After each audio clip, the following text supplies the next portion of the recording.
जय हिंद दोस्तों, मैं मनोज और मैं बीएसएफ में हूँ। ये मैं अपना आई कार्ड दिखा रहा हूँ और आज लाइव आने का एक मेन कारण है कि मैं बहुत ही पीड़ा में हूँ, अत्यंत ही पीड़ा में हूँ मैं, और अपनी बात आप लोगों के माध्यम से रखना चाहता हूँ। मैं बैक कैमरे से दिखा रहा हूँ कि मैं अभी कहाँ बैठा हूँ।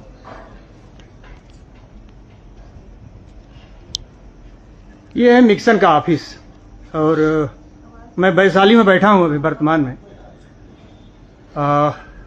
एक बार देख लीजिए, ये वैशाली निक्सन का ऑफिस है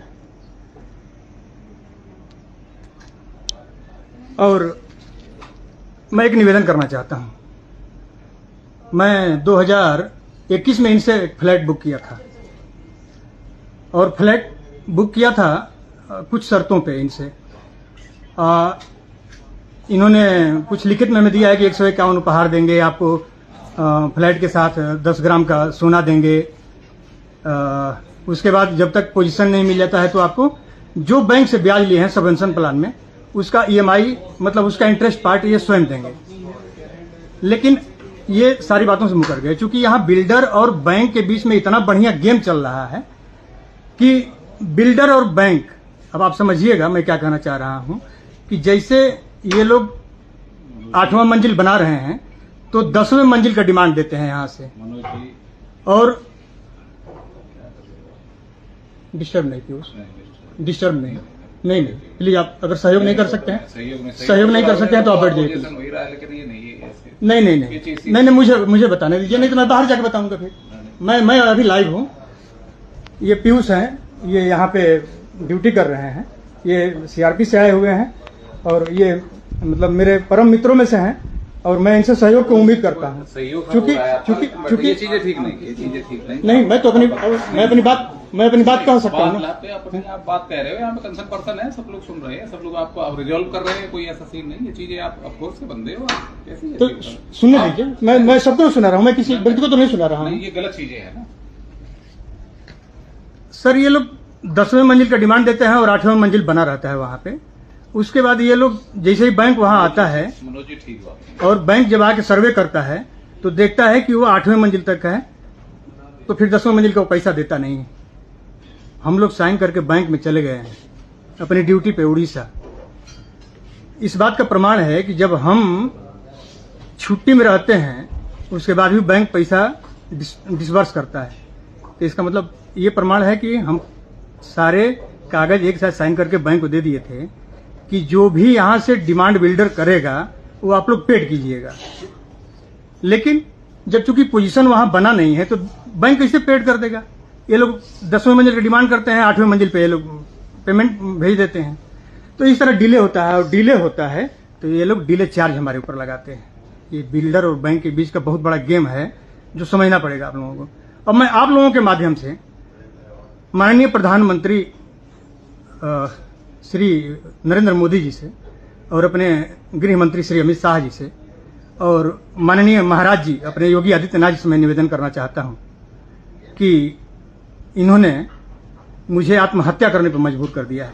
मैं जितनी बार छुट्टी से आता हूं और यहां आके इनके पास अनुनय विनय करता हूं और ये लोग हमारे सुनते नहीं हैं। लोग रेरा के अंतर्गत 23 दिसंबर में मुझे फ्लैट मिलना था, नहीं मिला। रेरा के डंडा के डर से ये लोग कागज का पेट भर दिए, यानी पोजीशन ऑफर का लेटर दे दिया हमें, लेकिन पोजीशन आज तक नहीं मिला है हमें।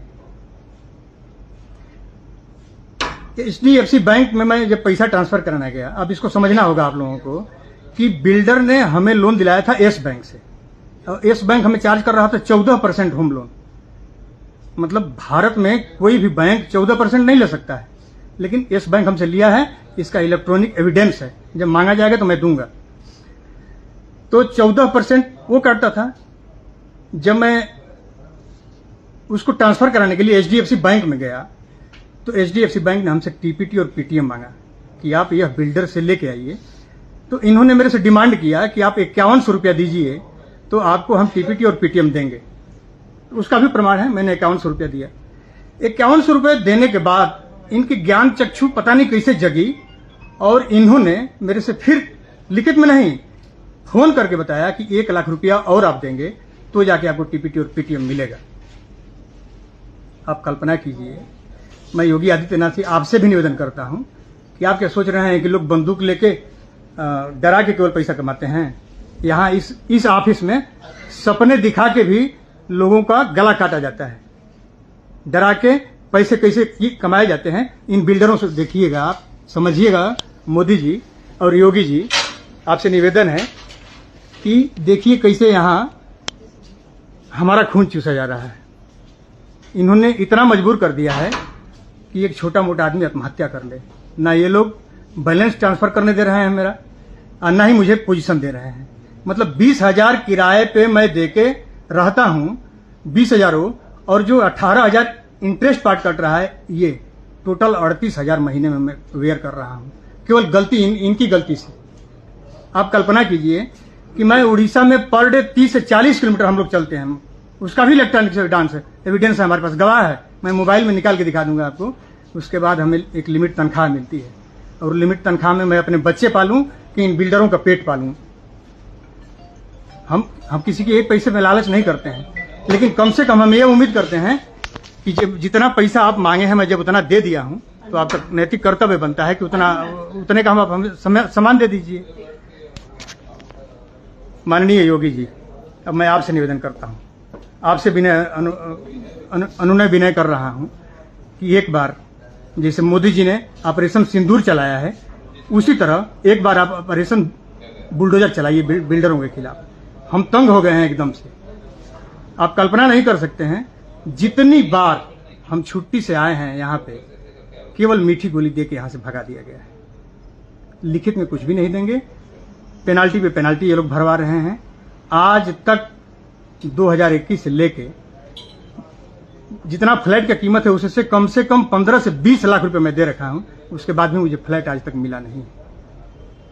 और मैं भारत की जनता से, समस्त भारत की जनता से, और विशेष करके मैं उत्तर प्रदेश और बलिया वासियों से निवेदन करता हूं कि सरहद पे रह के देख लीजिए, एक सरहद का सिपाही हूं, सरहद पे रह के 24 घंटे 7 दिन आपके लिए निगरानी करते हैं, ताकि आपकी नींद और आपका सुकून और चैन कोई छीन न ले, कोई हराम न कर ले।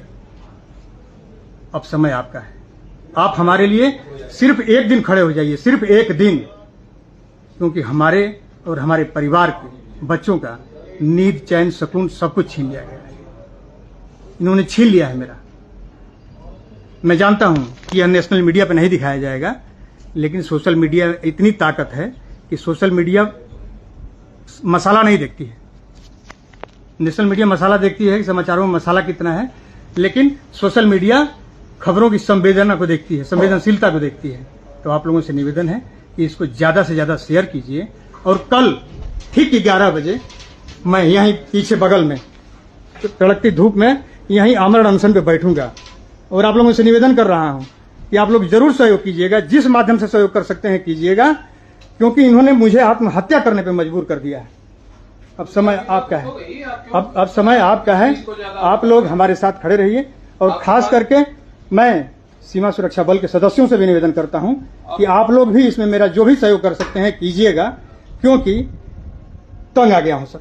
अगर छोटा मोटा आदमी होता तो अब तक आत्महत्या कर लिया होता इनसे तंग आके, लेकिन मैं अब चाह रहा हूं कि अब लड़ाई इनसे अंतिम लड़ा जाए। और मैं ये भी जानता हूं कि इनसे लड़ाई इतनी आसान नहीं है, क्योंकि इनके पास लीगल एडवाइजर हैं।